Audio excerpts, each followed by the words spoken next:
Lady Gaga est sans aucun doute l'une des artistes les plus emblématiques du XXIe siècle. De ses tenues extravagantes à sa présence électrisante sur scène, elle a redéfini ce que signifie être une star de la pop. Mais derrière les projecteurs, derrière la célébrité, il y a une histoire plus complexe. Une histoire de lutte, de douleur, de triomphe et de transformation. Aujourd'hui, nous allons explorer le parcours de Lady Gaga, depuis ses débuts modestes, en passant par ses moments les plus difficiles qui ont failli la faire chuter, entrecoupés de ses plus grands succès artistiques. Stefani Johann Angelina Germanotta est née le 28 mars 1986 dans une famille italo-américaine à Manhattan, New York. Très jeune, la musique est devenue son refuge. Elle commence à jouer du piano à l'âge de 4 ans et compose sa première ballade à 13 ans. Pourtant, derrière cette jeune talentueuse, il y avait une petite fille qui ne trouvait pas sa place. Durant son adolescence, Stefani a été victime de harcèlement scolaire en raison de son apparence et de son comportement. Elle se sentait différente, rejetée. Ce sentiment de ne pas appartenir l'a profondément marquée et est devenu un thème récurrent dans sa carrière artistique. Mais Gaga n'a pas abandonné. Elle savait que sa voile était la musique. Elle quitte l'université de New York pour se consacrer pleinement à sa carrière. C'est dans les petits clubs de la ville qu'elle commence à façonner son personnage, celui qui allait bientôt surprendre le monde. En 2008, à seulement 22 ans, Stefani se transforme complètement en Lady Gaga et sort son premier album, The Fame. Le monde est secoué par son style unique et son son frais. Des titres comme Just Dance et Poker Face dominent les classements musicaux dans le monde entier. Gaga devient une superstar du jour au lendemain, mais cette ascension rapide a un prix.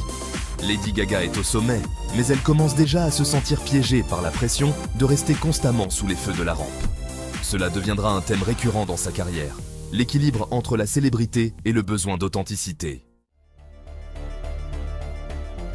En 2009, Gaga sort The Fame Monster, une extension de son album initial qui explore les aspects les plus sombres de la célébrité. Dans des chansons comme Bad Romance et Alejandro, Gaga parle des peurs qui accompagnent la célébrité, l'isolement, la solitude et la pression constante. C'est aussi à cette époque que Gaga commence à être reconnue, non seulement pour sa musique, mais aussi pour son image. Toujours prête à surprendre, elle utilise la mode comme une extension de son art, défiant constamment les normes et les attentes.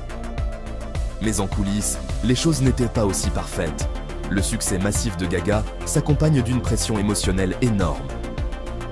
Les exigences de l'industrie, l'épuisement physique des tournées et les attentes d'innovation constante commencent à peser lourd.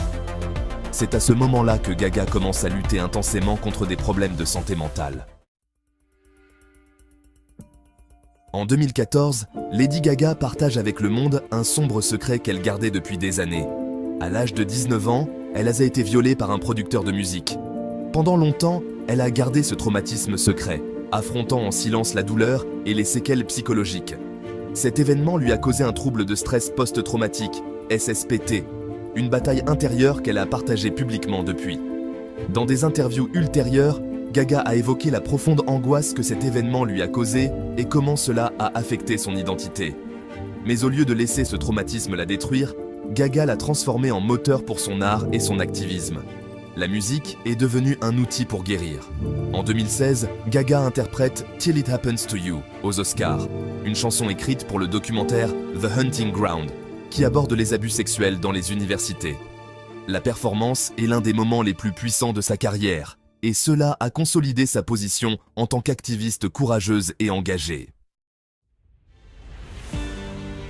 En 2018, Lady Gaga surprend le monde une fois de plus, cette fois-ci sur grand écran. En jouant dans A Star is Born aux côtés de Bradley Cooper, Gaga démontre que son talent n'a aucune limite.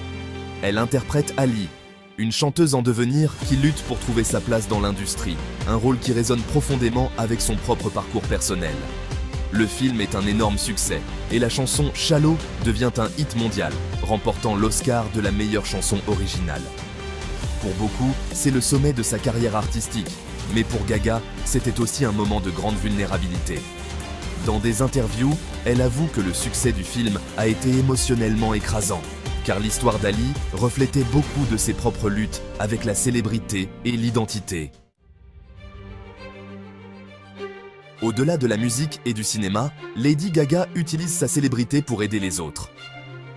En 2012, elle fonde la Born This Way Foundation, une organisation qui promeut le bien-être des jeunes et la santé mentale. Gaga parle ouvertement de sa propre lutte contre la dépression, l'anxiété et la fibromyalgie, une maladie chronique qui lui cause des douleurs physiques constantes. Malgré ces défis, Gaga continue de faire de la musique et de jouer. En 2020, elle sort Chromatica, un retour à ses racines dance pop, mais avec un focus sur la guérison et l'auto-exploration. Pour Gaga, la musique reste un moyen de se connecter à ses émotions les plus profondes et d'aider les autres à trouver leur propre voie. En 2024, Lady Gaga prend le rôle iconique de Harley Quinn dans Joker, Folie à deux, aux côtés de Joaquin Phoenix, dans une suite aussi attendue que controversée. La participation de Gaga suscite des attentes, compte tenu de ses talents dans les rôles dramatiques, mais la réception critique est mitigée. Certains critiques louent l'interprétation de Gaga, soulignant comment elle apporte une dimension émotionnelle et psychologique à Harley Quinn. Selon The Independent, sa chimie avec Phoenix est puissante et ajoute de la complexité à la narration sombre du film. Mais d'autres critiques remettent en question la combinaison d'éléments musicaux, arguant que ces scènes ont parfois affaibli l'impact émotionnel que Gaga aurait pu transmettre. Malgré ces critiques, Gaga affirme que ce rôle était une opportunité d'explorer des thèmes de traumatisme et de folie partagée, en résonance avec ses propres luttes pour la santé mentale. Sa capacité à interpréter un personnage aussi complexe dans un environnement cinématographique aussi intense a été, à bien des égards, un succès. Pour beaucoup, Gaga continue de prouver sa polyvalence et son engagement en tant qu'actrice. Sa capacité à prendre des risques dans sa carrière, en affrontant des personnages sombres et multifacettes, défie les attentes du public et de la critique. Ce chapitre de sa vie artistique marque une étape de plus dans son évolution en tant qu'actrice et dans son exploration continue des limites entre la musique, le cinéma et l'identité personnelle. Aujourd'hui, Lady Gaga reste l'une des artistes les plus influentes au monde, mais aussi une défenseuse infatigable des droits humains et de la santé mentale. Son héritage ne se mesure pas seulement en récompenses et en succès, mais dans l'impact qu'elle a eu sur des millions de personnes, les inspirant à être authentiques, à lutter contre l'adversité et à trouver leur propre chemin vers la guérison. Lady Gaga a prouvé que la célébrité et le succès peuvent coexister avec la vulnérabilité. Sa vie est un témoignage de comment la douleur et la lutte peuvent se transformer en art et en activisme. Elle a changé l'industrie de la musique, du cinéma et la manière dont nous comprenons la santé mentale et la justice sociale. Et bien que son histoire soit remplie de grands triomphes, c'est son courage à affronter ses démons qui la rend vraiment unique. Si cette histoire vous a inspiré, n'oubliez pas de liker, de vous abonner à la chaîne et de partager cette vidéo. À très bientôt pour un prochain épisode où nous explorerons les histoires des figures qui changent le monde.